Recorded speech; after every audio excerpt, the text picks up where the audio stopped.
여야 원내대표가 그동안 대치를 계속했던 세월호 참사 특별검사 추천 방식 등에 대해 어제 전격 합의를 했습니다.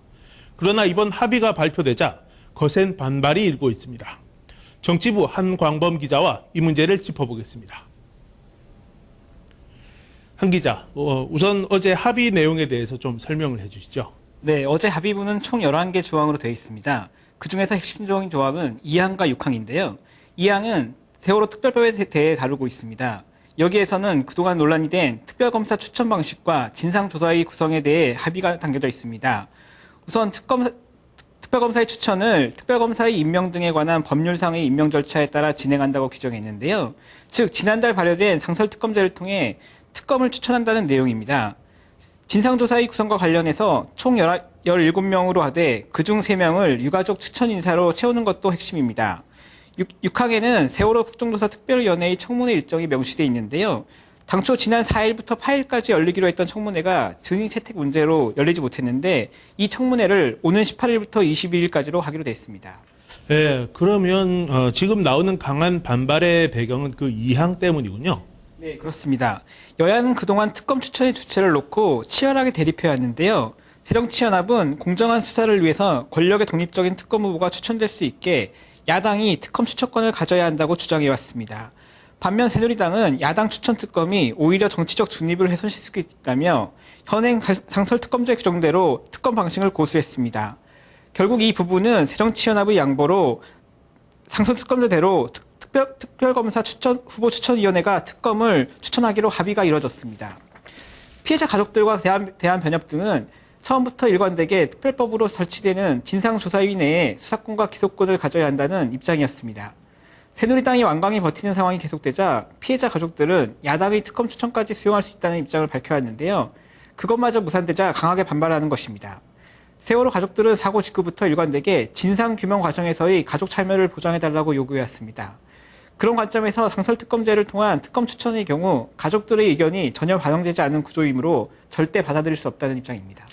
예, 지금 가족들의 반발이 계속되고 있는데 그 비판 대상에는 그 박영선 원내대표가 있는 거죠? 예, 그렇습니다. 어제 저녁 긴급 기자회견을 진행한 가족들은 박영선 원내대표에 대한 배신감에 가까운 분노를 드러냈습니다. 그동안 새정치연합의 원내대표로서 세월호 협상과 관련해 야당의 강력한 입장을 견지하고 청와대에 항의 농성까지 진행한 박영선 원내대표에 대한 믿음이 강했던 건데요. 가족들은 박영선 원내대표가 새누리당의 세월호 국면 탈출 시도의 들러리가 됐다고 강하게 성토했습니다. 가족들은 오늘 오전 국회에서 박영선 원내대표를 면담하며 이런 뜻을 강하게 전달했습니다. 또 그동안 안산에 머물던 가족들까지 국회로 올라와 농성에 합류했습니다.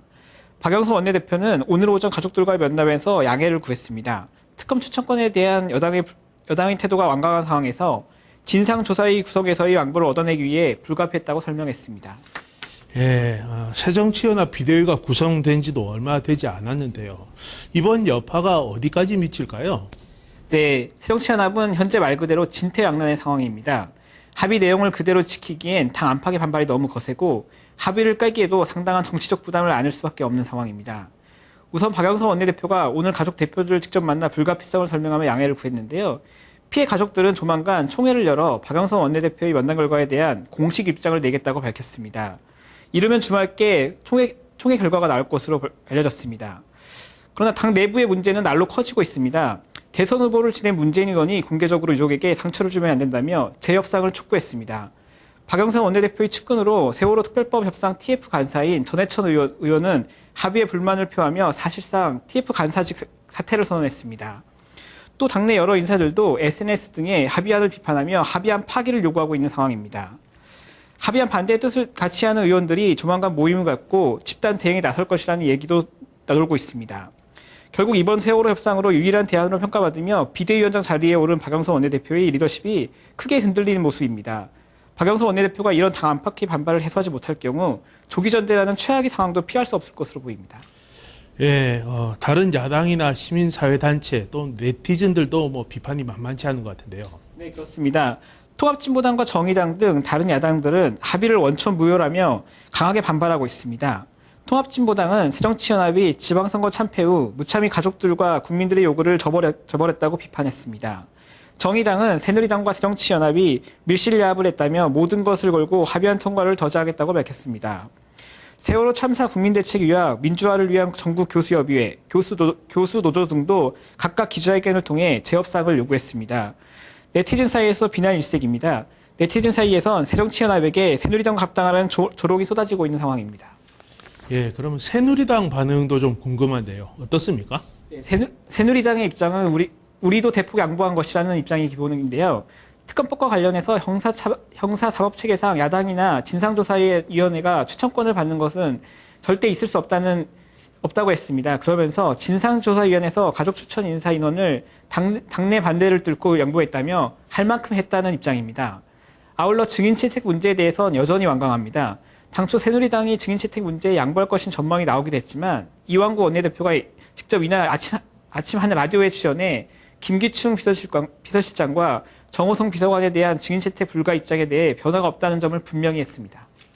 네, 글쎄요. 그 새정치연합에 이렇게 비판을 많이 받고 있는데 새누리당으로서는 협상에 좀 성공했다 이렇게 볼 수도 있지 않을까요?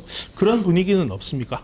사실 외부적으로는 잘 드러나지 있지 않습니다. 그러나 내부적으로는 협상에서 완승을 했다는 점에 대해 대체적으로 공감하고 있는 것 같습니다.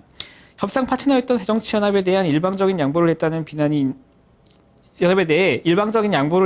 있는 상황에서 합의에 대해 일방적인 자축을 자제하는 것으로 해석됩니다.